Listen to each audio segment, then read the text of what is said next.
Hello, this is Father David, here with day 17 of the Nativity Fast 2023. Today's Gospel reading is, again, in St. Luke's Gospel, chapter 20, uh, going to be verses 19 through 26. And this comes after a parable that Christ told about the owner of the vineyard and the wicked servants. So that's the context being that the wicked servants rejected the owner's ownership and even killed his son, and that the owner of the vineyard would take the vineyard away from the stewards and give it to people who would bear its fruits. We pick up in verse 19, the high priests and the scribes sought to lay hands on him that very hour, but they were afraid of the people, for they knew that he had spoken this parable against them. So they sent spies disguised as righteous men, to ensnare him by a word and to deliver him to the judge and then to the authority of the governor. So they asked him, saying, Teacher, we know that you speak and teach truthfully, and you do not discriminate between men, but you teach the way of God justly. Is it lawful for us to pay head tax to Caesar or not? But he understood their craftiness and said, Why do you tempt me? Show me a penny. Whose image and inscription are on it? They said, Caesar's. Jesus said to him, Give therefore to Caesar that which is Caesar's, and to God that which is God's. And they were not able to get a word from him before the people, and they were amazed at his answer and kept silent. Now, this is, it's very interesting that, Christ answers not simply with, I know what you're doing, you're trying to get me caught up in my words, and I'm not going to say anything. I'm not going to comment. No comment, in other words.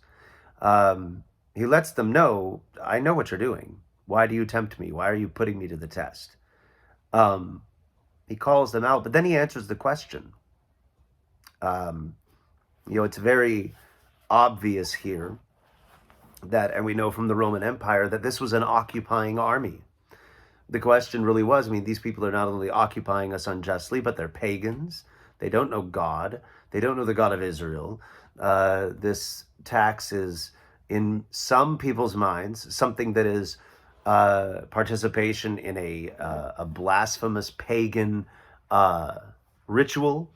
So do we have to do that as good God-fearing Jews? And, there's of course, no one likes paying taxes, right? And Christ actually holds up a coin and says to, whose inscription and likeness is on it? Caesar's. Just like our American coins, we have pictures of our presidents on it. And he says to render to Caesar that which is Caesar's. He says, in another place, in a bit of sort of miraculous, almost humor, I don't know if he's trying to get a laugh, but it was rather random, where someone says, should I go pay the temple tax? And he takes a fish and opens the mouth and pulls kind of magician style to, the temple tax out of it and gives it to him and says, here, it's on me, go pay the temple tax with this. There was a sense within this and Christ's teaching, and then the Blessed Theophylact, that taxes were to be rendered. Taxes were not to be withheld. Taxes were not to be protested. And St. Theophylact says, it is obligatory, Christ says, to render that which is due. Your ruler guards you from enemies and makes your life peaceful, and in return for these things you owe him the tax. It is obligatory for another reason as well. The coin which you give comes from your ruler in the first place. Therefore give back to the king his own coin. For all this time you have made a profit doing business with it, and you have used it to acquire the necessary things of life. You must likewise render to God the things of God. And this, of course, is the point. Christ directing their attention to that which is truly needful, to not get caught up in temporal issues like the taxes. Of course, if we don't like the way that our tax monies are being spent, or we have problems with it, you can always, at least in Western democracies or representative republics, as it were, go through legal means to change what the taxes are and how they're used. But be that as it may, the tax itself is not the problem here. It is not anything that is inherently sinful. But we shouldn't even occupy ourselves primarily with that, but rather in giving to God the things that belong to him. St. Theophylact continues, he has given you intellect. Render it to God by governing your actions by this intellect. He has given you logos, reason, a nature that operates within reason. It's where we get logic.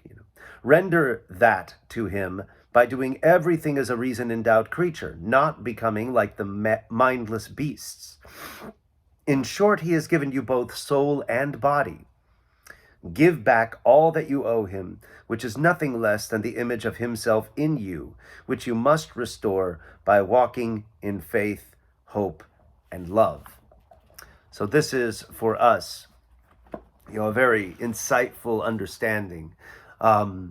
Of course, the Pharisees and the scribes were attempting to trick him. It was a disingenuous question in the first place. They weren't fully interested in the temple tax or not, but really in pinning him down in a hot button issue. And he simply redirected. He redirected their attention to where it needed to go. And in a world where we are caught with this idea of, yes, but we need to address this question. We need to define this question. We need to, have a question that just owns all of our opponents. Christ says, why are you testing me?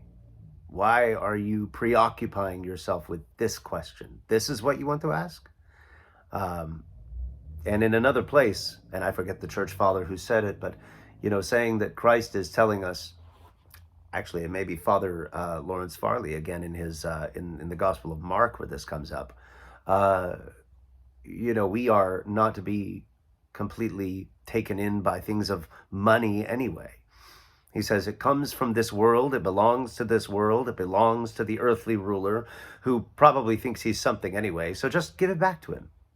Don't be concerned overly much with the things of this world. You have an opportunity to relinquish some of that and to have it not be in your hands, to have it not be weighing you down and tempting you as money. And so then you can give to God the things that are God's. So Lord God bless you, and Lord willing, we'll see you next time. Bye-bye.